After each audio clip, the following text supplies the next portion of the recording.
بزاف الناس الحسن باغيين يشريو تلفازه وحيرين كيفاش يختاروها. داكشي علاش اليوم ديجيترونيك جات تسهل عليكم الاختيار.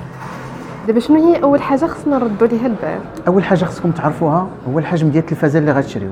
القاعده الذهبيه كتقول باش ما كانت المساحه كبيره يستحسن يكون البوس اكبر. فمثلا بالنسبه للتلفازه 32 و 43 فلامارك هيسنس بسيستيم فيدا كيدار ممكن يدار في صالون، بيت نعاس، في بيت الكلاس، ما كيتعداش المساحه ديالو ما بين 9 حتى 12 متر مربع. ومن غير 32 و 43 شنو كاين مازال؟ كاين ال 55 و 58 في هيسنس اللي كتجيك في مساحه متوسطه وكتعطيك لمسه زوينه لدارك. وكتبقى ال 65 وال 75 وال 85 كما كتشوفوا بهذه الفخامه هذه اللي كتخليك تعيش اللحظه بحال بين يديك. وبالنسبه للكاليتي ديال الصوره في تلفازات هايسنس فين كاين الفرق؟ هذه هي الحاجه الثانيه يمكن نبازيو عليها باش نشريو التلفازه ديالنا. بالنسبه لامارك هيسنس في الفوركا الالترا اتش دي كتميز دقه عاليه في الصوره والوان واضحه.